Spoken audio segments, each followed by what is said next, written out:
If TikTok has taught me anything, it's that Gen Z buys some stupid stuff. Okay, let's not pile on Gen Z too much. After all, I'm technically part of Gen Z myself, and let's be honest, it's not like all the millennials have their lives completely figured out either. But all joking aside, I see a lot more young people today falling into poor financial habits and traps that really prevent them from getting ahead financially. And a lot of these mistakes will seem obvious and should be easy to avoid, but there's some that will just creep up on you and they can even impact the best of us. I talk a lot on this channel about how you can minimize your unnecessary purchases so that you can instead maximize your budget and focus on better things like investing. And I think today more than ever, companies have really honed in on their marketing ability to get younger people just to buy stuff that they don't really need or that they can't afford. It's really hard to consume any sort of content nowadays that doesn't have a ton of ads just thrown right in your face. And on top of that, I also see a lot of young people today making content that's promoting an inflated lifestyle. So they've got new cars, they're going on crazy trips, they've got designer goods. And I think because of that, a lot of people feel like they need to keep up in order to live a fulfilling life, which just is not the case. So in this video, I'm gonna go over specific items and categories that I think young people or Gen Zers are overspending on today in an effort to help you identify some areas that you can cut back. And I'm also gonna calculate the potential annual savings as we go through each of these, and we'll make sure to keep a running tally so that you can see the total savings possible. And let me clarify this from the very beginning. I'm not saying that any of these purchases on their own are inherently bad. In fact, as I was going through and compiling this list, I realized that I actually buy most of these. At the end of the day, it just comes down to setting a budget and making sure that you can actually afford the purchases that you're making. And if you realize that you're overspending in some of these areas, take steps to cut back so that you can maximize your finances better. And I also want to clarify that you should hit that subscribe button. It really helps out the channel and I would really appreciate it. So thank you. And of course, it would not be a video about consumerism if we didn't talk about Amazon. So let's just start there. Amazon has made the process of online shopping ridiculously easy. If you've ever had the spontaneous urge to buy something, the chances are it's on Amazon. And it can be delivered right to your porch in 2 business days. Looking for that Swedish candy that's been popping off on TikTok? Amazon. Looking for a decorative pillow that's themed to your favorite show or sports team? Amazon. If you can think of it,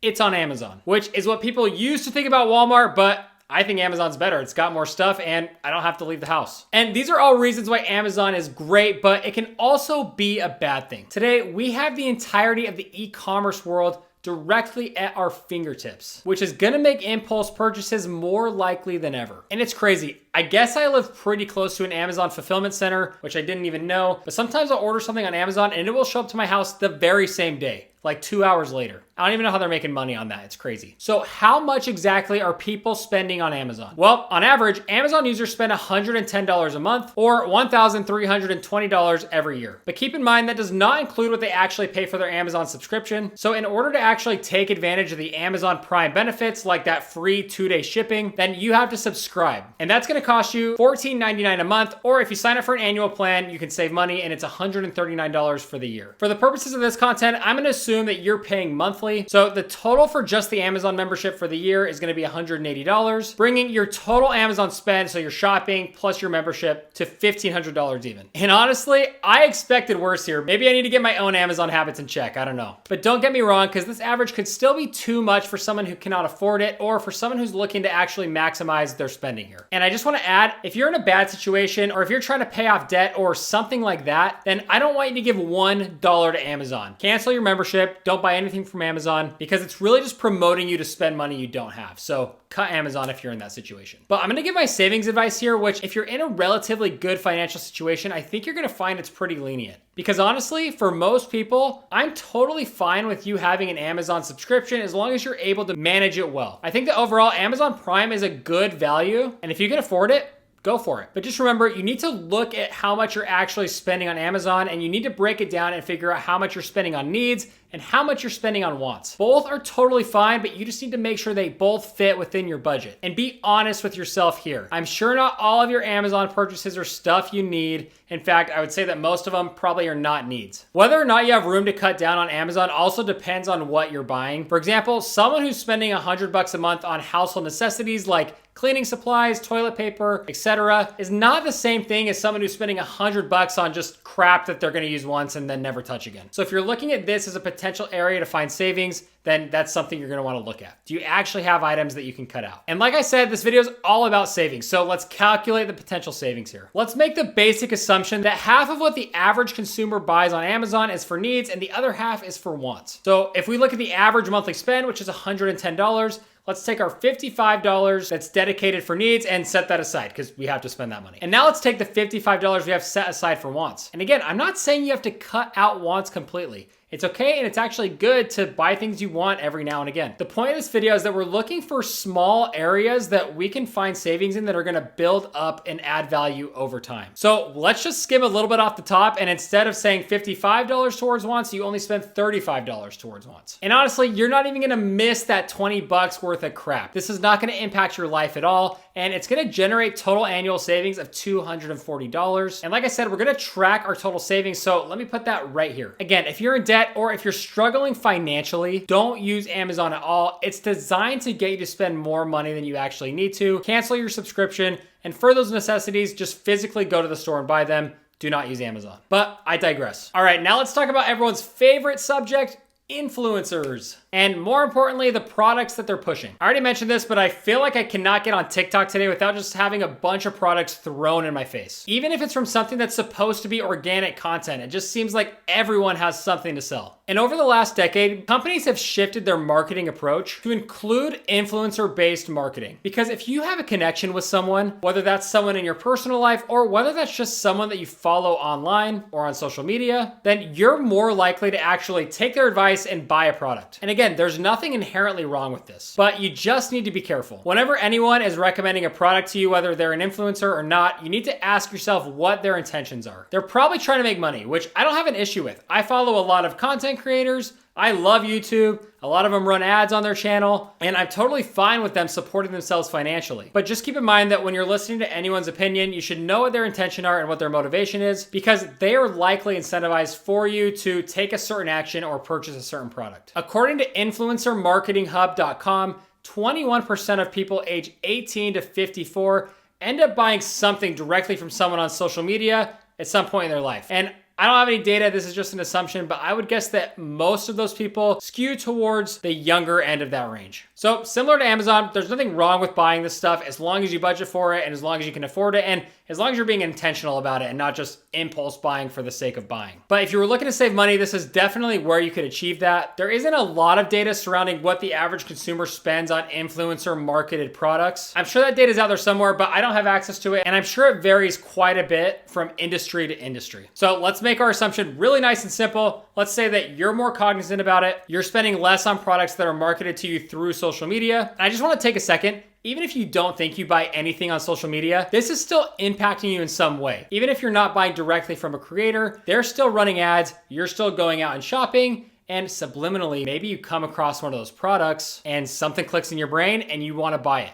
So just keep that in mind. I want to throw in that even if you think you're immune from this, you might not be. But again, with your new awareness, you're reducing your spending with influencers, and because of that, you save 10 bucks a month. That's 120 bucks a year, and that brings our total annual savings to $360. All right, here's one that's gonna trigger a lot of people, and it's because it's a popular one, and it's also one you can save a ton of money on, and it is eating out. I'm not against eating out by any means. It's one of my favorite things to do. Me and my wife love to go out, try new restaurants, try new foods, but according to the legend himself, Dave Ramsey, the average American spends just about $300 eating out every month, with an exact total of $3,639 every year, which this just blew my mind. I do not spend that much money eating out. And the worst part about it is you know that this is not their entire food spending. You know they're also going to the grocery store on top of this and just loading up. And just like everything else in this video, there's nothing wrong with eating out if you can afford it and if you're budgeting for it. And like I said, I love going out to eat at restaurants. It's super fun. It's a good way for me to connect with my friends. But the problem is that a lot of people cannot afford it, at least to the level that they're doing it. And unfortunately, I think access to a lot of unhealthy, processed, and addictive food is growing at a rapid pace. And I think a lot of people are just falling into a cycle of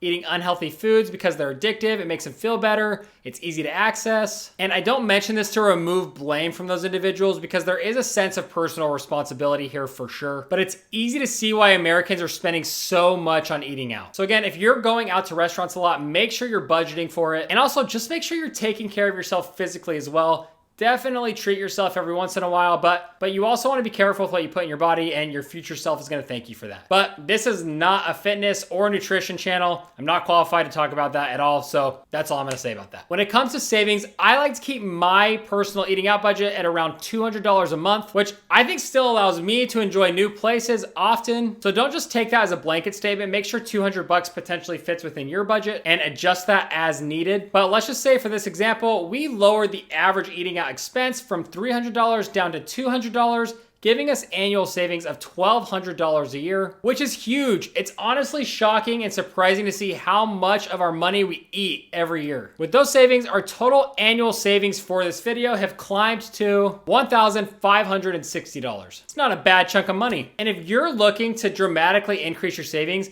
I honestly think food is like the #1 spot you should look at because it's the area that most Americans are overspending on. You should also look into hitting that subscribe button. Again, I really appreciate it. It helps out the channel, so thanks. All right, guys, I hate to do it, but we've got to talk about the almighty iPhone. And I am definitely gonna be a huge hypocrite here because I love my iPhone and I do like to stay relatively up to date on it. So I know I can already hear you guys typing. I can hear the Samsung and the Android people coming after me. So yes, I admit it. I like my iPhone. Although, it's not like I'm buying the new model every year. So let's look at this hypothetical situation that definitely applies to most people, but definitely not me. This does not apply to me. A lot of people tell me I suck at sarcasm, so I was being sarcastic. This is what goes through my mind when I'm buying a new phone. So here we go. Let's say you like to upgrade your phone every 2 years and line that up with the Apple release window. So every 2 years in September, you're buying a new iPhone. And of course, you need that Pro Edition to scroll through Instagram and browse Reddit, right? Again, sarcasm. So that's the model you get. And while you don't need a ton of storage, you don't want to get the base amount of storage and then run out later. So we're going to need to upgrade that a little bit too, right? Well, if I go to Apple and I price out those requirements, so we're going for the latest iPhone model, we're going for the Pro Edition, and we're going for 256 gigs. That comes out to $1,100 for the phone. And if we spread that cost over 2 years, it comes out to $550 per year. Now, there are a lot of ways we can save money here. We could go for a previous year's model. Those phones still work great, and it's a great way to save money. We could get the current model, but not the Pro version. Another good way to save money. Or we could even take the risk of getting kicked out of all our friend groups and group chats and switch over to Android and have the forbidden green messages.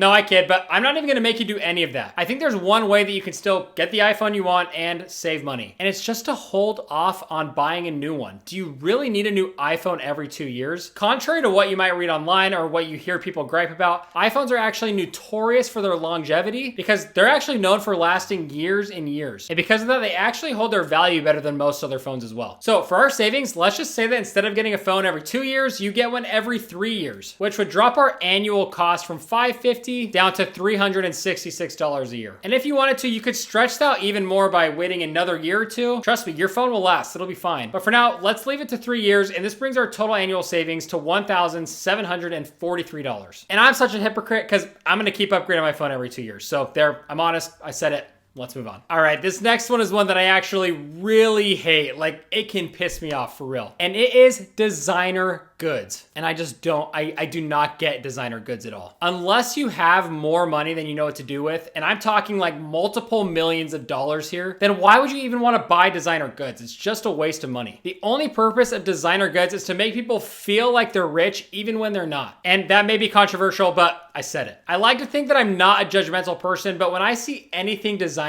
it actually makes me think the opposite. I'll automatically assume that person's not the most financially literate and they're making bad decisions with their money. So it does the opposite of impress me. But again, don't judge people. Everyone comes from a different situation. But that's just how I feel about designer goods. I hate them. And as I was researching for this video, I actually read from a lot of sources that Gen Z feels the same way. And designer goods are a lot less important to them than any other generation before. Instead, Gen Z prefers affordability and sustainability. And that just made my heart happy. I'm proud to be Gen Z. Good job, guys. And there wasn't a lot of data around spending on designer goods, so I'm not gonna add anything to our savings, but just wanted to bring it up because I hate them and because people spend money on them. But glad to know that our generation is buying them less. All right, here's another controversial one. But overall, I think people spend too much money going out to get coffee. And I don't drink coffee, so I understand that this might be a personal preference. But for me, I would rather spend my money on stuff that I eat instead of stuff that I drink. But that's just me. The problem for me is that it's so much cheaper to make coffee at home than it is to actually go out and get it from a coffee shop. And not to mention, it's probably healthier at home as well because Starbucks isn't pumping in tons of sugar to make it taste good. Again, it all comes down to personal preference and budget. Who am I to judge? If you love going out for coffee, then by all means, keep doing it. Just make a plan and budget for it. But for fun, let's see how much money you would save if you just ended up making your own coffee at home. For easy math, let's say you get coffee 3 times a week and it's $5 every time, which nowadays I think is pretty generous. I think if you go to Starbucks, it's a lot more than that. Well, that would cost you $780 a year, which isn't horrible if you budget. But in contrast, if you instead made that coffee at home, and we ran the assumption that it was $1 for every cup, which I know is super expensive for at-home coffee, but we're just saying that you're buying the fancy stuff, being conservative with our estimates, so $1. Well, that would cost you $156 a year, which would save you $624 total, bringing our total annual savings to $2,367. Okay, another big one where you can save a lot of money, and it is vacations. Now, this one is actually really tricky for me because I love to travel and I actually really advocate for it. I think that young people should go out and see the world while they don't have a lot of responsibilities at home. It's really easy to just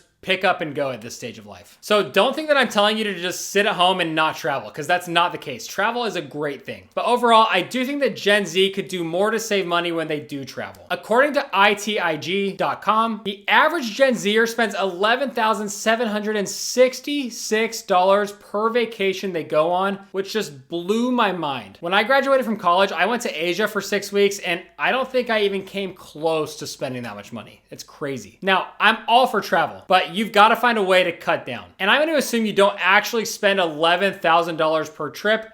I'm even going to assume that you don't spend $11,000 per year, because that's just insane to me. But if you look for thrifty options, so you book cheaper flights, you book a budget hotel instead of the nice hotel, and you find some areas here and there to save, I bet you can save a couple grand a year when it comes to your vacation planning. It all just depends on how much you actually travel. But let's assume that you get thrifty. If you're spending $11,000, you better find $2,000 worth of savings in your travel for the next upcoming year. And if you did that, that would bring our total annual savings to $4,367. Now, there are so many other things and categories that you potentially spend money on that we could look into in this video, but I think I got my point across, which is if you want to find areas to save money, you just need to look at where you're actually spending and find ways that you can just skim a little off the top in those areas. I promise, it may seem small when you're doing it, but it's gonna add up to a big amount in the long run. And if $4,367 in savings doesn't seem like a lot of money, which I hope it does, because that's actually a good chunk of change. But just in case it doesn't, let's look at how much you would have if you took those savings and you invested them over the long run. So let's round our savings down to $350 a month, just so we have a nice clean number. And we're investing that monthly at an average annual rate of return of 8%. Well, after the course of doing that for 40 years, you would have a little over $1.1 million invested. That doesn't seem so small now, does it? And the goal with this exercise is not to stress you out and not to make you feel like you can never have fun, because you should have fun. That's what life's for. But I just want you to be intentional about your spending and about your budgeting so that you can find areas to cut down a little bit, because that's gonna go a long way. After all, you're in the best decade of your life when it comes to taking advantage of compound interest. And I want you to take advantage. But that's gonna do it for the video. Let me know your thoughts. Let me know if you disagree with anything I said in the video. As always, make sure to hit that subscribe button, hit that like button, and we'll see you in the next one. Thanks.